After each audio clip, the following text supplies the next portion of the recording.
After 3 years of selfless dedication, my father willed his estate to my golden child sister, who had only reappeared 8 weeks prior. I surrendered my power of attorney and the house keys with a placid smile. "Congratulations, Lily," I stated. But when my father saw my letter, he panicked. "This can't be real," he yelled, his face flushing with fury. "Can you imagine giving up absolutely everything, every dream, every ambition, only to have your own family betray you for $85 million? That's my story, Quinn Lancaster, and it's a story about quiet sacrifice, a shocking twist, and the explosive moment I finally learned to fight back. 3 years ago, my whole life stopped. My vibrant career, my sky-high architectural dreams, all of it. I traded it all to become my father's full-time caregiver after a devastating stroke. While my sister Lily was posting fabulous selfies from Paris Fashion Week, I was learning how to administer insulin at 3 a.m. I memorized medication schedules that would make a pharmacist sweat. I became an expert in physical therapy exercises, pushing him, encouraging him, praying for him. 8 weeks ago, Dad finally recovered. He walked out of the hospital strong and clear-headed. And Lily, my globe-trotting sister, flew home just in time for the big reunion. Yesterday?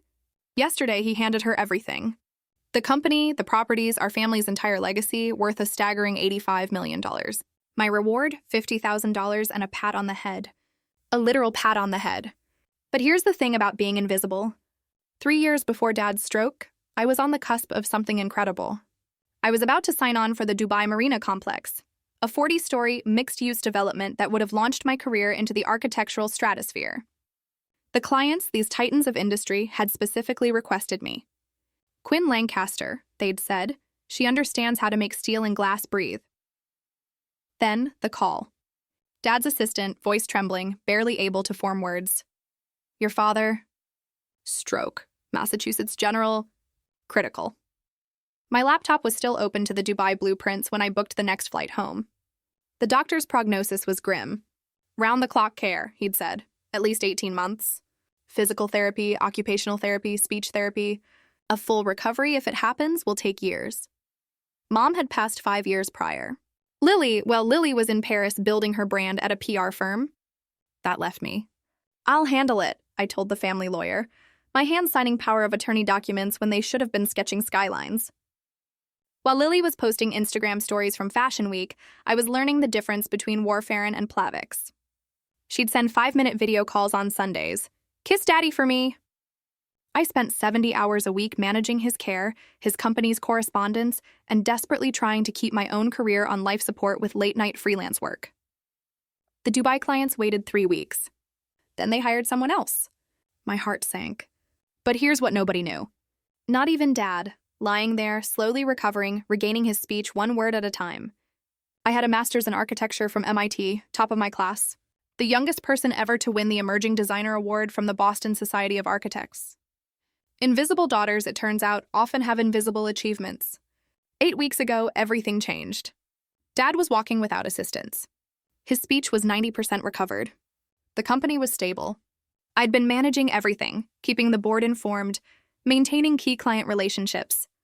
That's when Lily arrived. She swept into the house with Louis Vuitton luggage and a year-round tan, enveloping Dad in a cloud of Chanel No. 5. "Daddy, you look amazing!" "I knew you were a fighter." Within hours, the narrative shifted. Suddenly, Lily's strategic decision to stay in Paris had been about maintaining the family's international connections. Her absence transformed into presence. Her 5-minute video calls became constant emotional support from abroad. "Lily understands the business world," Dad announced at dinner that first night, as I served the low-sodium meal I'd perfected over 3 years. "She's been networking with European investors." I watched her nod knowingly, though I'd seen her LinkedIn. She was a junior account coordinator at a firm specializing in fashion bloggers. The board meeting invitation came 3 days later. "I want Lily to attend," Dad told me. "She needs to learn the family business." "What about—" I started. "You've done enough, Quinn," he interrupted. "Time to let your sister step up." Done enough? 3 years of my life reduced to a favor that had simply run its course. That night, I found Lily in Dad's study, posing for selfies behind his desk. "This lighting is perfect," she murmured, adjusting her ring light. "My followers will love the whole women in business angle." She looked up, caught, then shrugged. "You don't mind, do you? I mean, you've never been interested in the corporate stuff. I smiled, said nothing, and filed that moment away. But what happened next made those 3 years feel like nothing compared to the betrayal that was coming. The family meeting was scheduled for 4 p.m. on a Tuesday. Dad sat at the head of the dining table, Lily to his right, me to his left. His lawyer, Thomas Brennan, laid out documents with practiced precision. "I've made some decisions about the future," Dad began, his recovered voice strong and certain. "Lancaster Development Group needs fresh leadership. Young leadership. Lily has shown me she has the vision to take us forward." The words hit me like ice water. "I'm leaving her the company, all of it. The commercial properties, the Seaport portfolio, the Back Bay buildings, the Cambridge Tech Park, the residential holdings, everything. $85 million in assets. The empire our grandfather started with one small office building in 1962. Quinn," he continued, not meeting my eyes, "you'll receive $50,000. I know you've never been interested in business, and this will help you pursue your hobbies." Hobbies? My architecture degree, my license, my career. Lily reached over and squeezed my hand, a fake look of sympathy on her face. "You understand, right? You're just not cut out for this world. But don't worry, I'll always take care of you." Thomas pushed a document across the table. "There's also a non-compete clause. Standard family business practice. It prevents any family member from working with Lancaster Development competitors or clients for 5 years." "But I'm not," I started. "Sign here," Dad interrupted, tapping the paper. "Let's not make this harder than it needs to be." 3 years of sacrifice, and I was worth less than his car collection. Less than his wine cellar. Less than the yacht he hadn't used since the stroke. I looked at the pen in my hand, at Lily's satisfied smirk, at Dad's impatient expression. "When do you need this signed by?" I asked, my voice surprisingly steady. "The shareholders' meeting," he said. 3 days. 3 days. 3 days to sign away everything. Or 3 days to change everything." The next morning, Lily was already in Dad's office when I brought his medications. She'd replaced Mom's photo with a photoshopped one of herself at a podium. I noticed, said nothing. "The announcement goes out tomorrow," she said, not looking up from her laptop. "I've hired Preston PR to handle the media strategy. New generation of leadership for Lancaster Development. Catchy, right?" "The shareholders' meeting isn't for 3 days," I reminded her. "Oh, that's just a formality. Dad's already told the board. Marcus Smith from Technova even called to congratulate me." She finally looked up. "You did sign the papers, didn't you?" "I'm reviewing them." Her smile tightened. "Quinn, don't be difficult. This is what's best for everyone. You're not equipped for this world. You're too soft, too trusting. Remember when you believed that contractor who overcharged us for Dad's renovation? I had to step in and handle it, I remembered. I also remembered finding the real invoices later. She'd pocketed the difference. 72 hours, I said quietly. That's what Dad gave me. Fine, but the press release goes out regardless. Oh, and I'll need you to hand over all the office keys, the passwords, the client files you've been maintaining. Can't have any confusion about who's in charge. That afternoon, Dad called me into his study. "Your sister tells me you haven't signed yet." "I'm taking the time you gave me," I replied.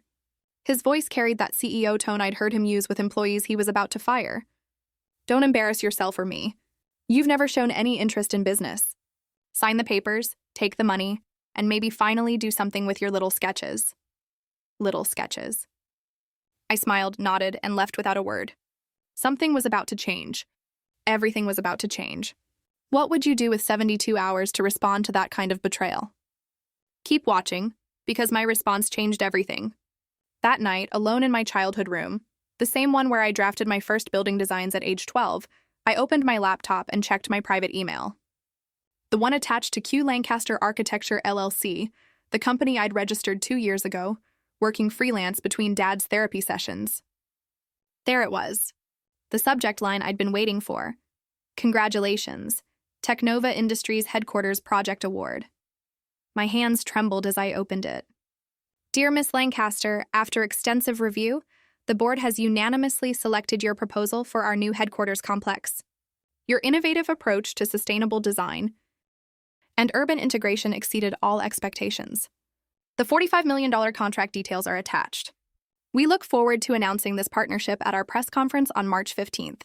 Best regards, Marcus Smith, CEO, Technova Industries.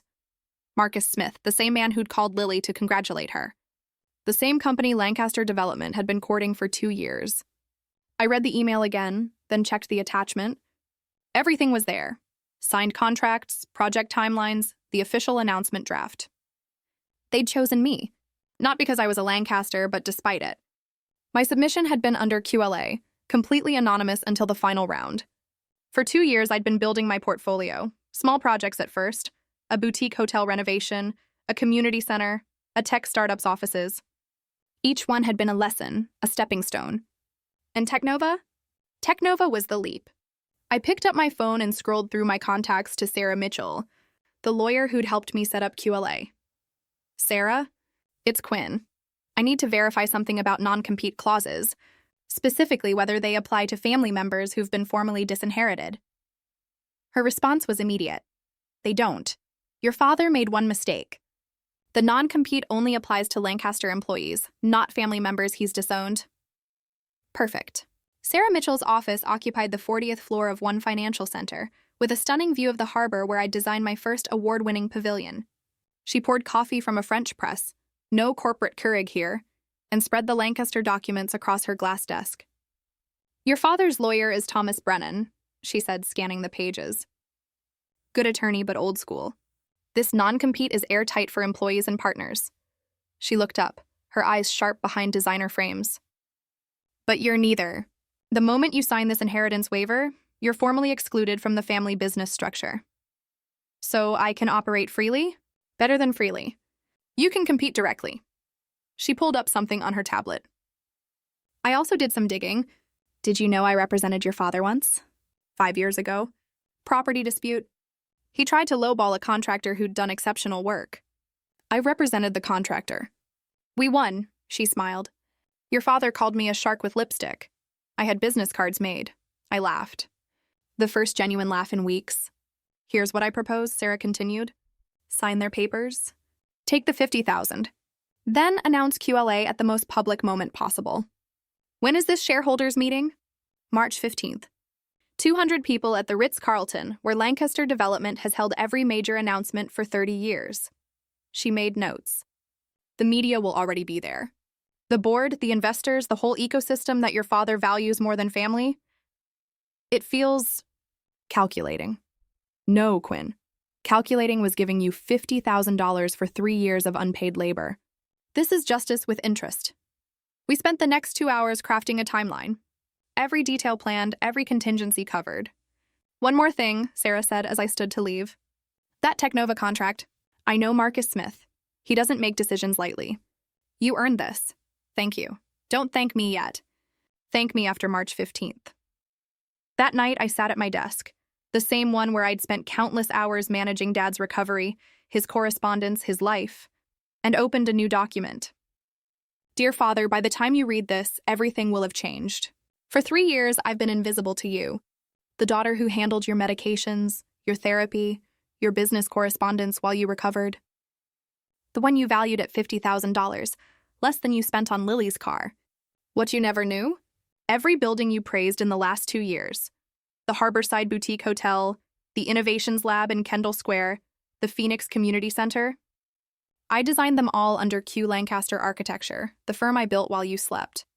Today, as you introduce Lily as your successor, I'll be introducing myself as the principal architect for Technova Industries' new headquarters. Yes, the $45 million project Lancaster Development pursued for 2 years. They chose me, Father. Not because I'm your daughter, but because I'm better. I'm returning the family keys as requested. I've signed your papers. The $50,000 will cover my office lease for a year. Rather poetic, don't you think? I learned everything about business from watching you, including what not to do.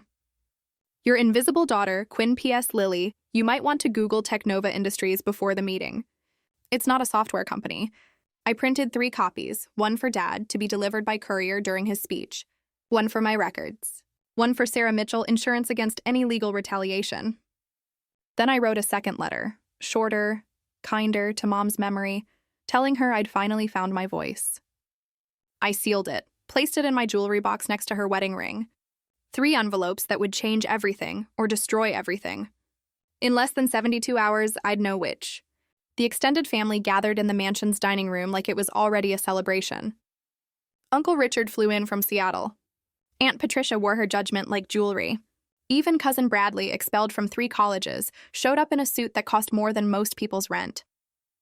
"So proud of Lily," Aunt Patricia cooed, air-kissing my sister. "Finally, someone with real business acumen in the next generation." I signed the papers at 11:47 a.m., my signature steady and clear. Dad didn't even look at me. He was already toasting with Uncle Richard to the future of Lancaster development. Lily had prepared a speech. Of course she had. "Family means everything to me," she began, one hand on Dad's shoulder.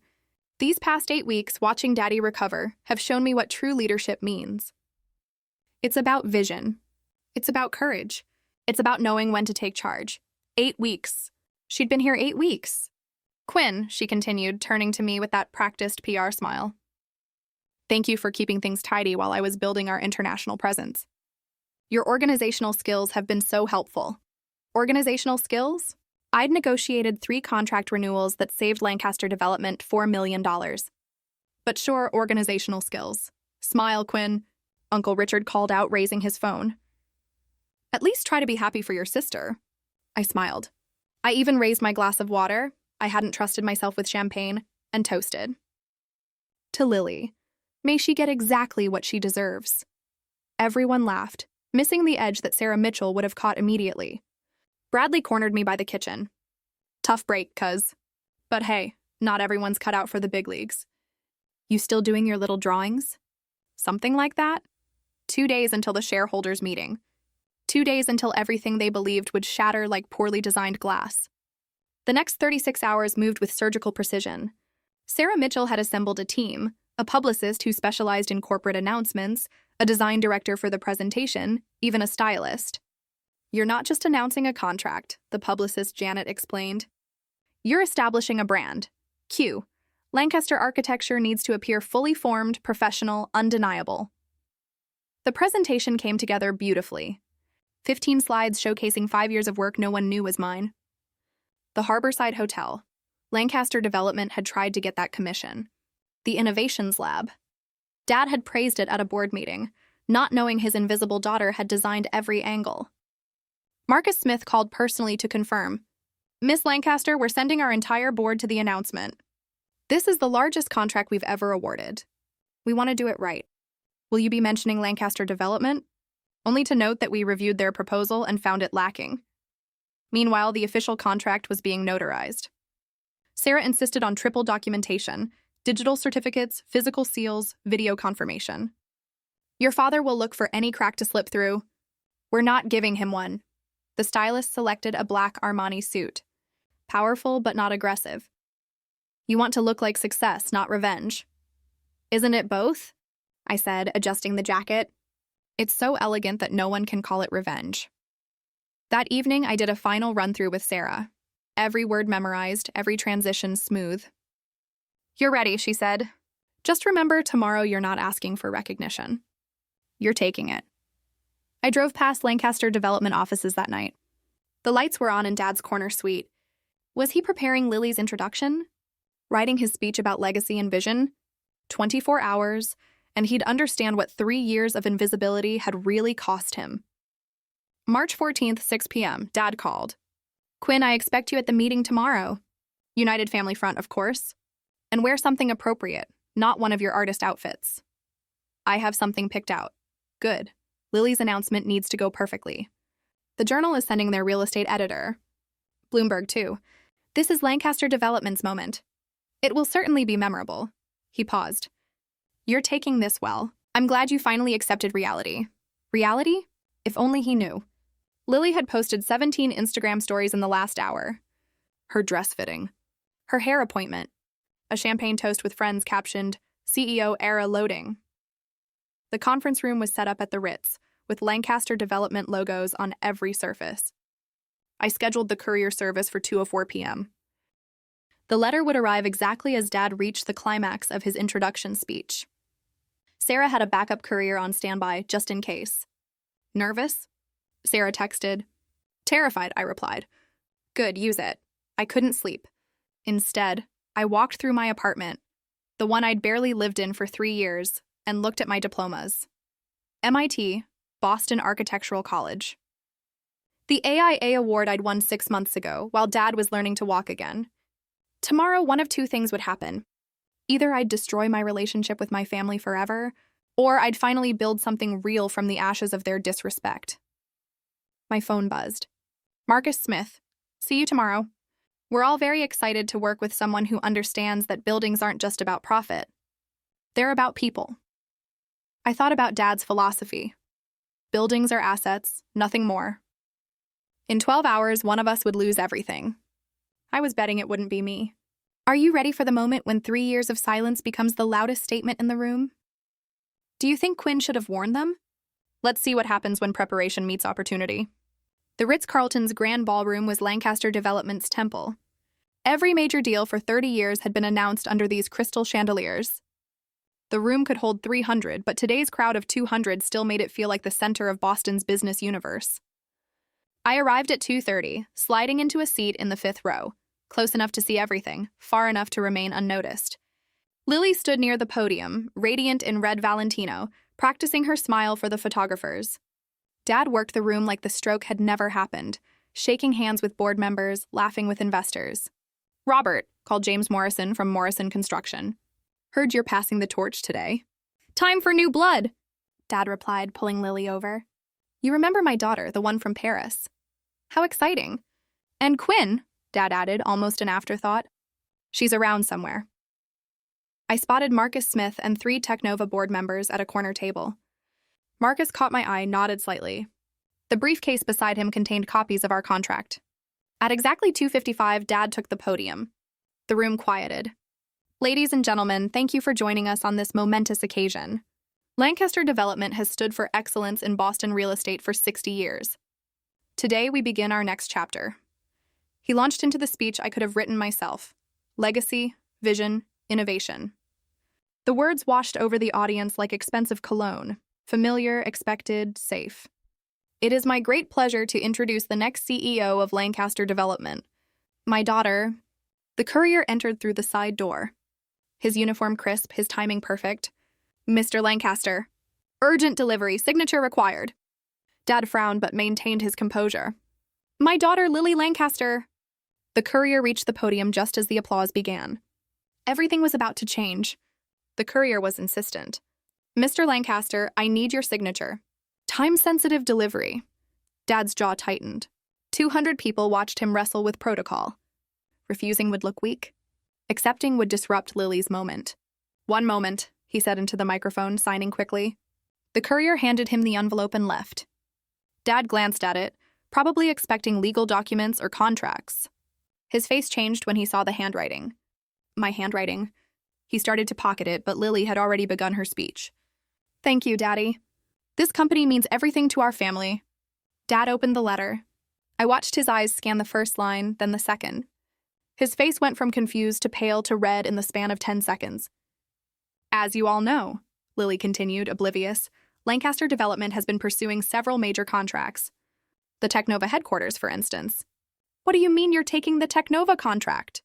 Dad's voice cut through her speech, the microphone catching every word. The room froze. Lily turned, confused. "Daddy?" He was reading aloud now, seemingly unable to stop himself. "They chose me, Father, not because I'm your daughter, but because I'm better." "Is this some kind of joke?" Lily grabbed for the letter. Dad pulled it away, his eyes finding me in the crowd. "Quinn, what is this?" I stood slowly. Every head in the room turned. "It's my resignation from the family business," I said, my voice carrying in the sudden silence, and my announcement of a new beginning. Marcus Smith rose from his table. "Perhaps I can help clarify." Lily's perfect composure cracked. "Who are you?" "Marcus Smith, CEO of Technova Industries, the company you just mentioned." He smiled. "Though I should note, Miss Lancaster, we're not a software company." The room erupted in whispers. Lily's recovery was swift but clumsy. "Of course. Technova Industries, the technology firm. We've been working closely with them on their expansion into sustainable technology." Marcus Smith's eyebrows rose. "We're a biomedical company, Miss Lancaster. We develop cancer treatment facilities." The whispers grew louder. I saw James Morrison lean over to his partner. "She doesn't even know who they are." "Daddy!" Lily hissed, her mic still hot. Fix this. But Dad was still staring at the letter, reading the part about the buildings I designed. His buildings, the ones he'd praised at board meetings. The Harborside Hotel, he said slowly. You designed the Harborside Hotel, I replied. Among others, Lily grabbed the microphone. This is obviously a misunderstanding.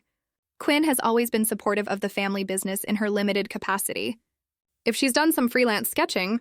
Sketching? Marcus Smith interrupted. Miss Lancaster, Quinn Lancaster, submitted a comprehensive proposal that revolutionizes biomed facility design. Her integration of patient care spaces with research facilities is groundbreaking. But she's not even a real architect? Lily protested.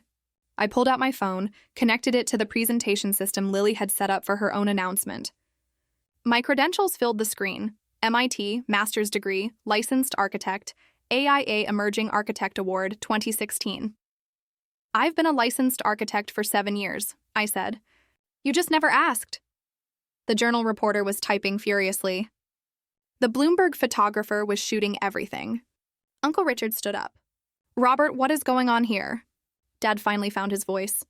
Quinn, we need to discuss this privately. No, I said. You chose this venue, this audience, this moment. Let's finish what you started. Lily's face had gone from red to white. Technova was supposed to be our biggest contract. Was, Marcus Smith confirmed. Past tense. I walked to the podium with the same measured pace I'd used for 3 years, bringing Dad his medications. Calm, steady, inevitable. Good afternoon. I'm Quinn Lancaster, founder and principal architect of Q Lancaster Architecture. The screen behind me changed. My company logo appeared. Clean, modern, nothing like Lancaster Development's dated crest. For the past 5 years, while managing my father's recovery, I've built a portfolio of sustainable, human-centered designs. Buildings that prioritize people over profit margins. I clicked through the slides. Each project appeared with its accolades, its impact metrics, its innovation scores. The audience leaned forward. 3 days ago, my father valued my contribution to this family at $50,000. Today, I'm here to announce that QLA has secured the Technova Industries headquarters project, a $45 million contract that will create over 200 jobs and establish a new standard for medical facility design. The contract appeared on screen. Signed, sealed, indisputable. Dad stepped forward.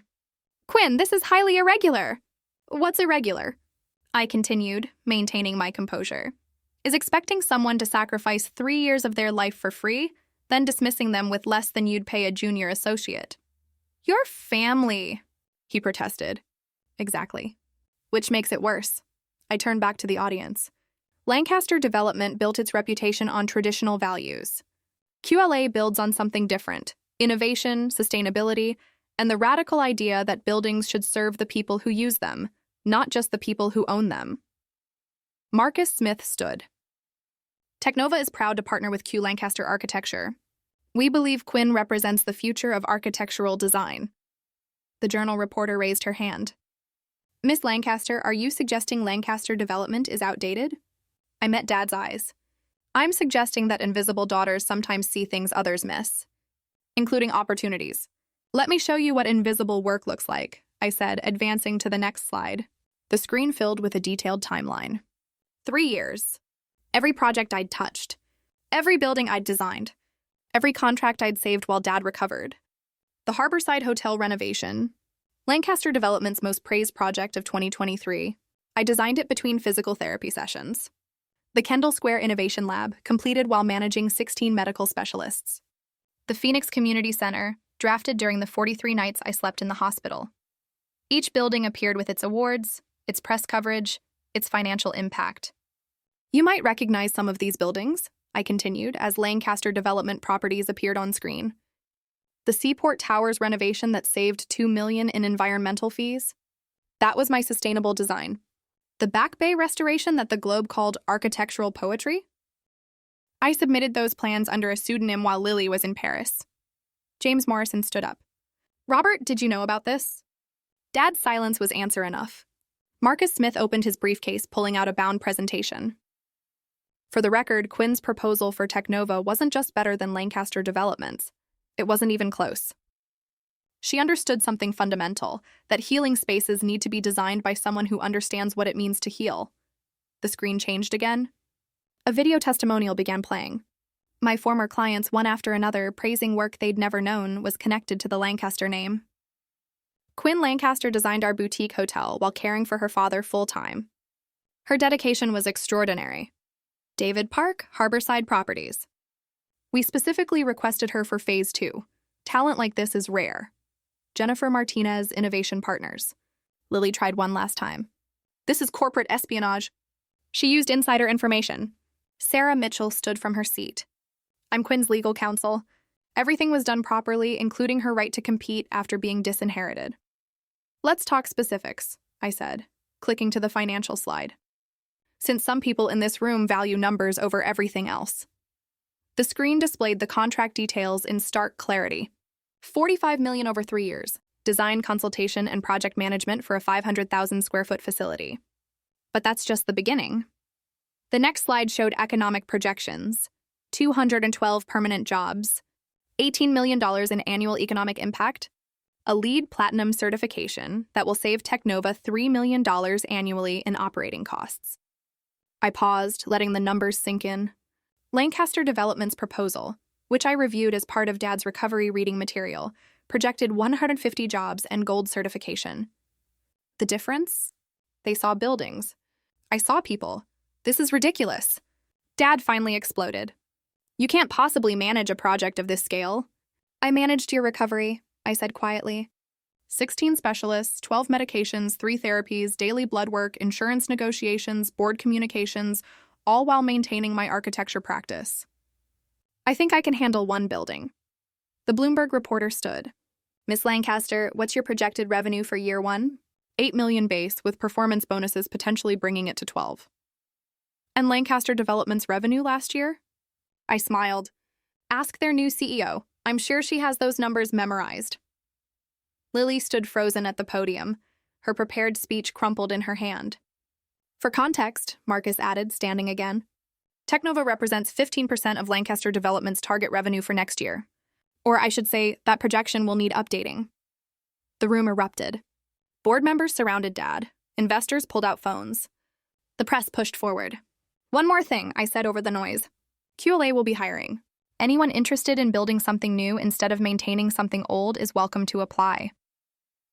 3 Lancaster Development employees immediately stepped forward. I gathered my materials with the same precision I'd used to organize Dad's medications for 3 years. No rush, no drama, just professional completion. Before I go, I said, the room quieting again, I want to thank my father. Dad's head snapped up, hope flickering in his eyes. You taught me that business is about leverage. About timing. About knowing your worth and demanding it be recognized. I paused. You also taught me what not to do, how not to treat people, how not to define value. Those lessons were equally valuable. I turned to Lily. Good luck with Lancaster Development. I'm sure your 8 weeks of experience will serve you well. A word of advice? Technova isn't the only contract you'll be losing. Morrison Construction is also reconsidering. You might want to actually read those files I organized. You can't do this, she whispered. I already have. I addressed the room one final time. Q Lancaster Architecture officially opens Monday. We're located at 1 Financial Center, 40th floor. Sarah Mitchell's law firm was kind enough to sublet space while we grow. Marcus Smith joined me as I walked toward the exit. Shall we discuss the Phase 2 expansion? After the press conference, I agreed. Dad's voice boomed behind us. Quinn, you can't just walk out. I turned at the door. I'm not walking out, Dad. I'm walking forward. There's a difference. The last thing I saw before the doors closed was Lily at the podium, mouth open, no words coming out, while the journal reporter asked her to spell Technova for the record. But the real shock came 3 hours later. When Lancaster Development's stock price updated, down 8% in after-hours trading. And that was just the beginning. By 6 p.m., the story was everywhere.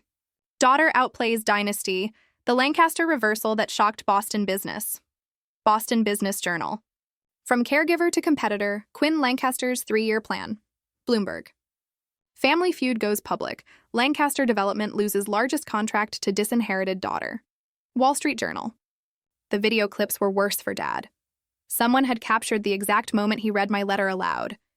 His confusion broadcast to 2 million viewers in 48 hours. Lily's software company gaffe became a meme. Technova Gate trended locally. Sarah called as I watched the coverage from my apartment. Lancaster Development stock closed down 8%. The board called an emergency meeting for tomorrow. Any legal threats? Your father's lawyer called. I reminded him about the signed disinheritance papers. He hung up rather quickly. My phone buzzed with texts and emails. Former colleagues, architecture school friends, even professors I hadn't heard from in years. But the one that mattered came from Marcus Smith. Brilliant execution. The press conference tomorrow will solidify everything. Technova's board is delighted. We've gotten more positive coverage in 6 hours than we did all last year. Then came the unexpected messages. 3 Lancaster Development employees asking about positions. 2 contractors Dad had lowballed offering their services. Even James Morrison.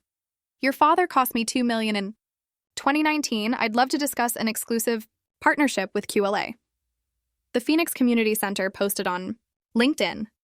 Proud to reveal that our award-winning renovation was designed by Quinn, Lancaster of QLA Architecture. Sometimes the best talent is hidden in plain sight. By midnight, 16 firms had shared similar revelations. My invisible portfolio was suddenly blindingly visible. But the number that mattered most appeared in my banking app. The first Technova deposit, $5 million, more than Dad thought I was worth. In one day, the dominoes fell faster than even Sarah had predicted. Morrison Construction was first. James Morrison's email arrived at 8 a.m. Effective immediately. Morrison Construction is suspending all joint ventures with Lancaster Development pending leadership. Review. Then Harborside. Properties. We were unaware that Quinn Lancaster designed our award-winning renovation. We'd like to discuss future projects with QLA directly. By noon, Dad had lost 3 more clients. Not because of me, but because of Lily. The morning brought a disastrous interview where she'd confused commercial and residential zoning laws. The clip went viral within hours. She doesn't even know basic regulations, one developer commented publicly. How is she supposed to run a development company? My assistant, yes, I already had an assistant, poached from Lancaster Development, forwarded the morning's inquiries. 12 potential clients, 8 job applications, 3 partnership proposals.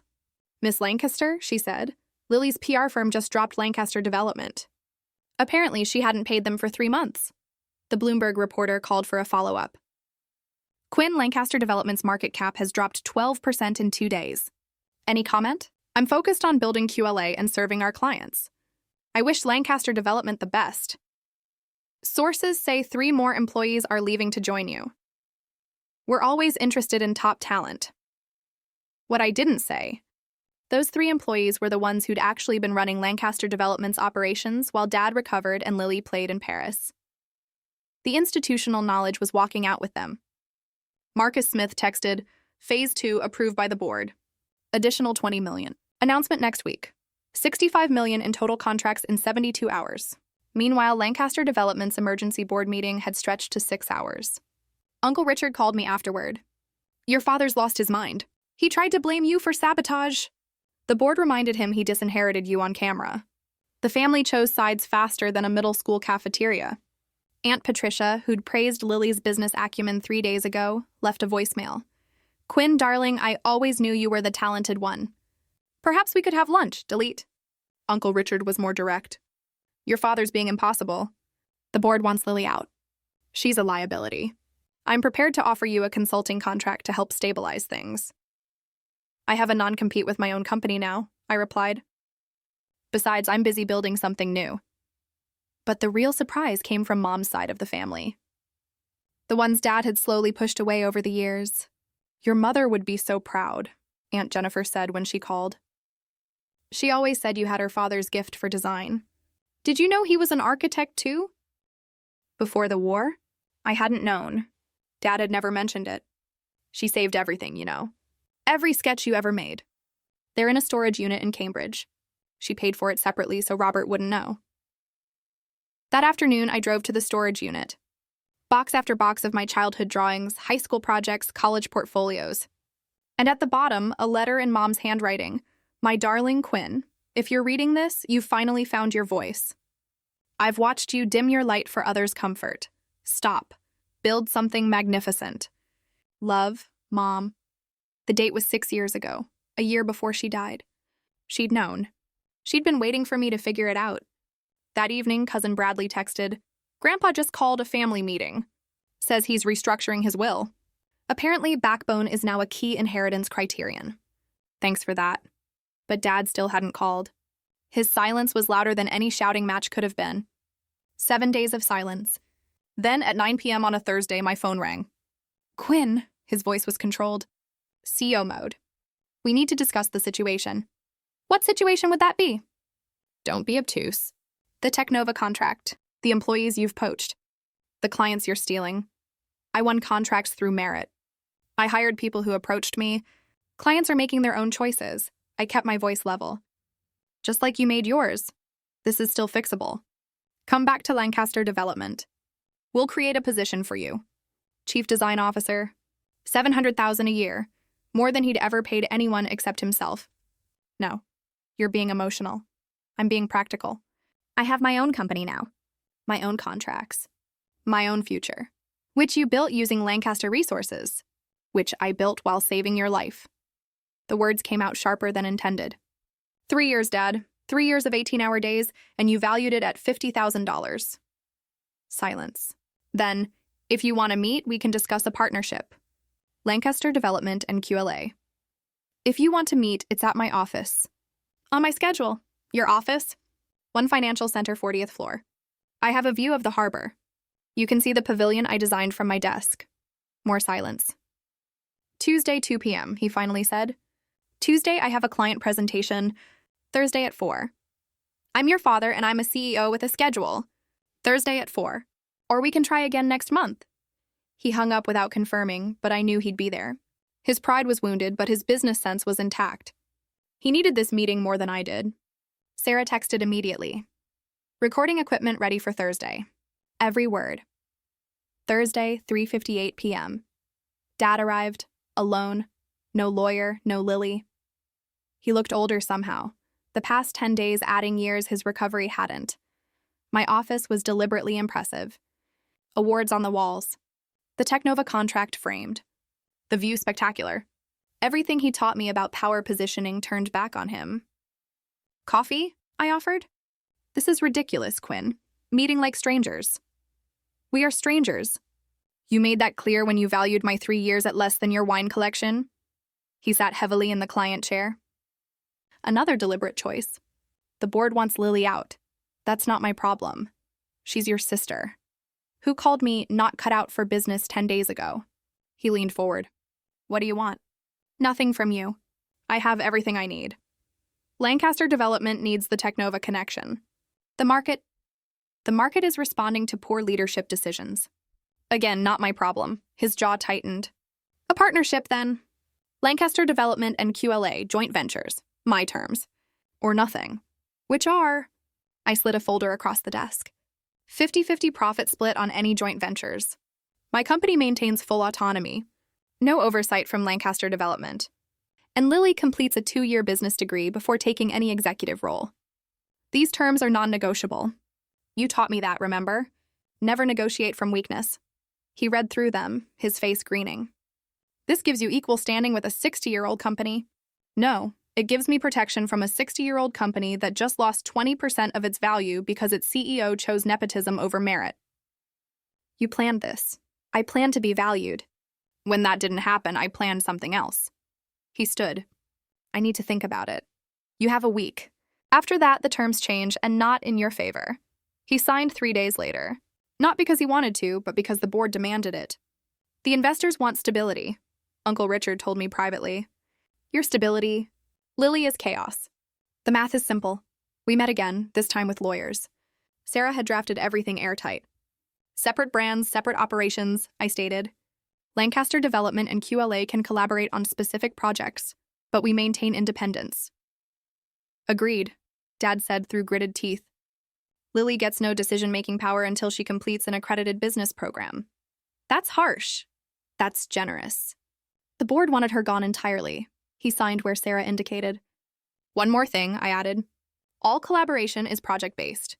Either party can walk away after each project completion. No long-term obligations. You don't trust me. I learned from you. Trust is earned, not inherited. The irony wasn't lost on either of us. Respect is non-negotiable. In all meetings, all communications, all public interactions. This is business, not family. We are family. We're business associates who share DNA. You made that distinction when you valued my contribution at $50,000.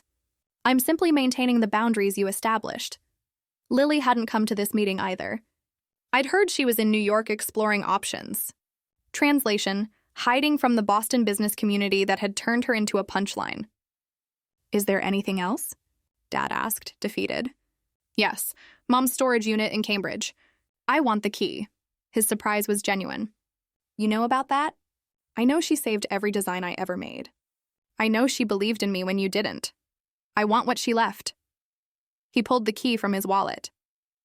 I never looked inside. I know. If you had, none of this would have surprised you. We shook hands formally. No hug, no warmth, just business. Exactly what he taught me. September brought the kind of success I'd only imagined during those long nights at Dad's bedside. QLA occupied half the 40th floor, now 12 employees and growing.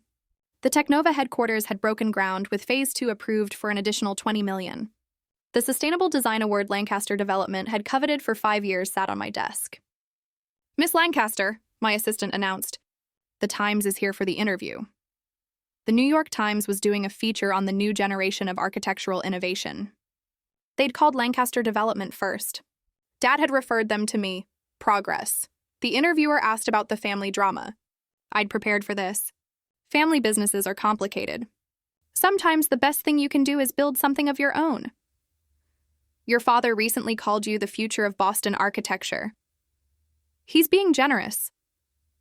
What I didn't say. It had taken him 6 months to acknowledge what everyone else saw in 6 minutes. 3 of Lancaster Development's best people now worked for me. They brought institutional knowledge and fresh perspectives. One of them, David, had been with Dad for 15 years. Why leave?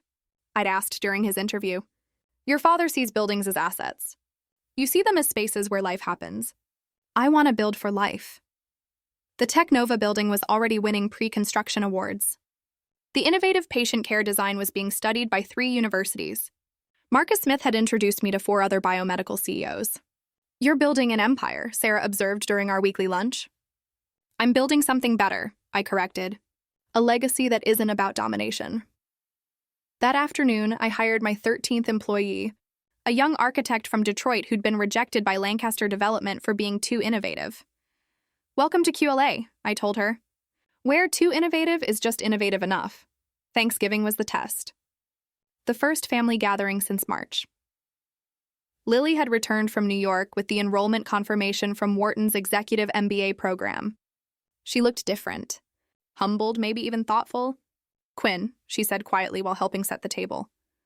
I need to apologize. I waited. I didn't know. About the 3 years. About what you actually did. Dad made it sound like you were just there. I was there every single day. I know that now. I've been reviewing the files. Your fingerprints are on everything. The Harborside project alone.